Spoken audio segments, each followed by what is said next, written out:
প্রিয় শিক্ষার্থী বন্ধুরা, আসসালামু আলাইকুম। এডুকেশন ডিকশনারির পক্ষ থেকে তোমাদের সবাইকে জানাচ্ছি আন্তরিক শুভেচ্ছা।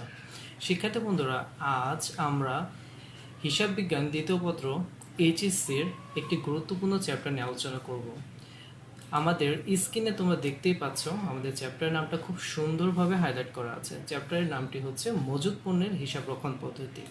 প্রতিটা বছর আমাদের এই চ্যাপ্টার থেকে একটি না একটি কোশ্চেন বোর্ড পরীক্ষায় থাকবেই। সো যেহেতু চ্যাপ্টারটা অনেকটা বেশি ইম্পর্ট্যান্ট, তাই এই চ্যাপ্টারটি খুব গুরুত্ব সহকারে আমাদের ক্লাসগুলো দেখবে এবং গুরুত্ব সহকারে সবগুলো অঙ্ক আয়ত্ত করবে, যেন এখান থেকে 10টি নাম্বার খুব ইজিলিভাবে পাওয়া যায়।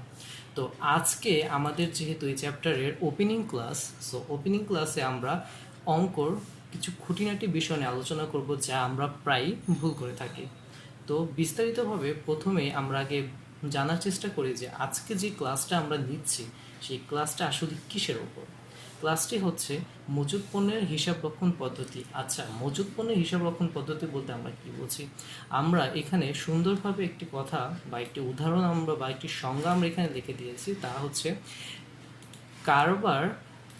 কারবারের পণ্য ক্রয় করে সেই পণ্য পরবর্তীতে বিক্রয় করবার জন্য যে পদ্ধতি ব্যবহার করা হয় তাকেই মজুত পণ্যের পদ্ধতি বলে। মানে কি, তুমি কতগুলো পণ্য কিনেছো, সেই পণ্য সব কিছু ইনক্লুডিং করে সেই পণ্যটা তুমি কিভাবে বিক্রয় করবে তা আমরা যে পদ্ধতির মাধ্যমে ব্যবহার করি তাকে আমরা মজুত পণ্যের হিসাব রক্ষণ পদ্ধতি বলি। ঠিক আছে? তো এখন হচ্ছে এই পদ্ধতিটা আসলে আমরা কিভাবে ব্যবহার করি। এই পদ্ধতিটা আমরা তিনটি ভাবে বিভক্ত করেছি বা তিনটি ভাবে এই পদ্ধতিটা আমরা ব্যবহার করে থাকি। এক হচ্ছে ফিফো পদ্ধতি, লিফো পদ্ধতি, আরেকটা হচ্ছে ওয়েট এভারেজ পদ্ধতি। তো ফিফো পদ্ধতির আরেক নাম হচ্ছে, মানে বাংলা যে নামটা আছে তা হচ্ছে আগে আসে আগে যায় পদ্ধতি, মানে ফার্স্ট ইন ফার্স্ট আউট।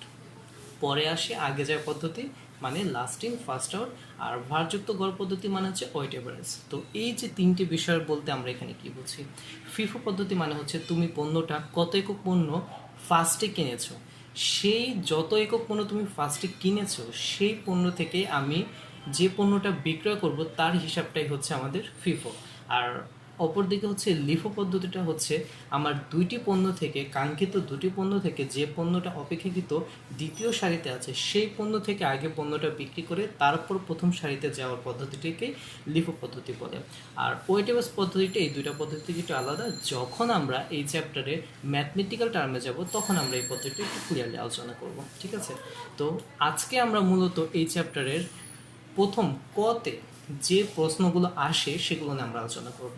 তো এখানে আমি তোমাদের সুবিধার্থে কিছু গুরুত্বপূর্ণ কোশ্চেন লিখে রেখেছি বা সূত্র লিখে রেখেছি। যেমন এখানে প্রথম বলা আছে সমাপনী মজুদ। তো সমাপনী মজুদ পণ্য কীভাবে আমরা নির্ণয় করি? প্রারম্ভিক মজুদের সাথে ক্রয় একক আর বিক্রয় একক বিয়োগ করলে যা হয় তাই হচ্ছে আমাদের সমাপনী মজুদ।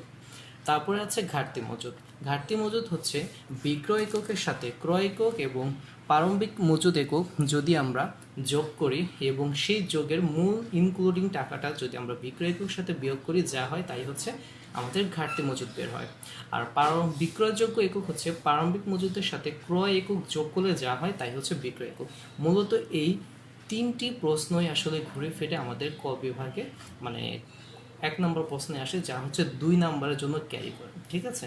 তো আজকে এখানে আমি ছোট একটি সমাধান দিয়েছি। সেখানে আছে তারিখ বিবরণ, পরিমাণ, একক আর ব্যয়। এখানে যে পরিমাণটা আছে এই পরিমাণটা কিন্তু আমাদের আরেক দিক থেকে একক বলা হয়। ঠিক আছে? আরেক দিক থেকে এটা তোমরা একটু ক্লিয়ারফুলি জেনে রাখবা যে এটাকে আমরা কিভাবে এককের কথায় আসি। তো কিভাবে আমরা এখানে এককের বিষয়টা এখানে আসি সেটা আমরা এখানে যদি একটু ভালো মতো বোঝার চেষ্টা করি তাহলে জিনিসটা একটু ক্লিয়ারলি বুঝতে পারবো। তো এটা এখানে না থাক, এখানে বিক্রয়, আর এখানে বিক্রয়টা আমি রাখলাম, এককটা এখানে না দিই। ঠিক আছে? আর না, এককটা দিলে তোমাদের জন্য একটু সুবিধা হয়ে যেতে পারে, এখানে আমি এককটা এখানে ইনক্লুড করে দিই। ঠিক আছে? আচ্ছা, এখানে আমি সুন্দর মতো ইনক্লুড করে দিলাম। কেন আসলে এই ঝামেলাটা আমি তৈরি করলাম এটা হচ্ছে তোমাদেরকে আমি একটু পর বোঝাচ্ছি। ঠিক আছে?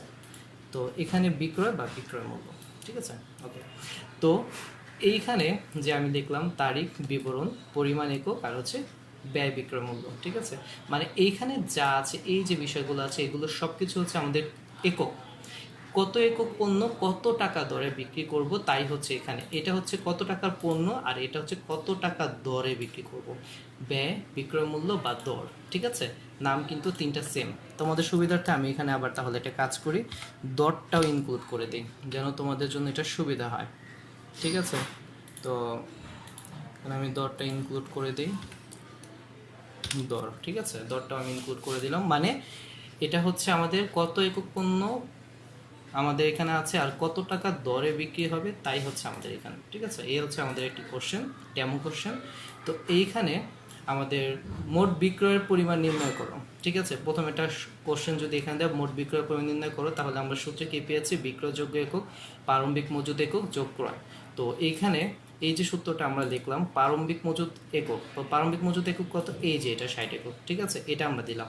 আর এখানে যতগুলো ক্রয় আছে, এই যে 115, 65 বা 65, 50, এগুলো সব যোগ করে যে অ্যামাউন্টটা আসলো সেটা হচ্ছে আমাদের বিক্রয়যোগ্য একক, ঠিক আছে। তারপরে আমরা যদি আসি এখানে সমাপনী মজুদে, তো সমাপনী মজুদের সূত্রটা আমাদের কি ছিল, প্রারম্ভিক মজুদ যোগ ক্রয় মাইনাস বিক্রয় বা বিক্রয় একক। তো প্রারম্ভিক মজুদ আর যোগ ক্রয়, এই যে প্রারম্ভিক মজুদ আর ক্রয় যে অ্যামাউন্টটা, সেটা কিন্তু আমরা 290 একক অলরেডি আগে পেয়ে গিয়েছিলাম, তো এখানে লিখছি। আর বিক্রয় একক কীভাবে বের করছে, তো আগের মতো আমাদের কোশ্চেনে যদি চলে যায়, যে বিক্রয়ের পরিমাণ এখানে 90, তারপর হচ্ছে এখানে হচ্ছে 50, তারপর হচ্ছে 135, এই তিনটা যোগ করে আমাদের যে মানটা বের হয়েছে 280, তার সাথে 290 মানে প্রারম্ভিক মজুদ আর ক্রয়টা বিয়োগ করলে যা হয় 10, সেটা হচ্ছে আমাদের সমাপনী মজুদ। আর ঘাটতি মজুদটা কি, ঘাটতি মজুদটা হচ্ছে আমাদের বিক্রয় এককের সাথে ক্রয় একক আর প্রারম্ভিক একক এটা যোগ করে এবং বিক্রয় একের সাথে বিয়োগ করলে যা হয় সেটা হচ্ছে ঘাটতি। তো বিক্রয় একক ছিল 280 আর ক্রয় একক প্রারম্ভিক মজুদ একক ছিল 290, তো ক্যালকুলেশন করলে আমাদের -10 আসে। কীভাবে, কেন -10 আসে, অনেক ক্ষেত্রে ঘাটতি পণ্যতে কিন্তু এখানে ঋণাত্মক মানটা আসে, কারণ হচ্ছে তুমি যে পণ্যটা বিক্রি করবা সেই পণ্যটা বছর শেষে কোনো একটা কারণে কিছু না কিছু তো ত্রুটি হতেই পারে। সো এই ত্রুটির কারণে তুমি যার কাছে পণ্যটা বিক্রি করছো, সে যখন তোমাকে পণ্যটা পাঠিয়ে দেয়, তখন কিন্তু তোমার যে পণ্যটা আছে নিট পণ্যটা, সেই নিট পণ্য থেকে কিন্তু ওই পণ্যটা ঘাটতি হয়ে যায় বা কমে যায়। তখন আমরা কিন্তু অনেক সময় আমাদের ঋণাত্মক মান আসে। তো ঋণাত্মক মান আসলে কখনো এটা ভয় পাওয়ার কিছু নাই যে কেন ঋণাত্মক মান আসলো বা মাইনাস ফিগার আসলো, অঙ্কটা ভুল হলো কিনা, না, এটা কোনো অঙ্ক ভুলের কিছু না, এটা আসতেই পারে, এটা কোনো বিষয় না। তো এই হচ্ছে আমাদের কয়ের জন্য যে অঙ্কগুলো আছে, তিনটা টার্ম, তিনটা সূত্র এখানে আমরা তোমাদেরকে আলোচনা করলাম। তো আমাদের যে দ্বিতীয় পার্টটা থাকবে, সেই দ্বিতীয় পার্টে হচ্ছে আমরা ফিফো আর লিফো নিয়ে আলোচনা করব। তো শিক্ষার্থী বন্ধুরা, আজ হচ্ছে এই পর্যন্তই। পরবর্তী ক্লাস সুন্দরভাবে দেখার জন্য তোমাদের আমন্ত্রণ জানিয়ে আজকে এই পর্যন্তই শেষ করছি। আসসালামু আলাইকুম, অলওয়েজ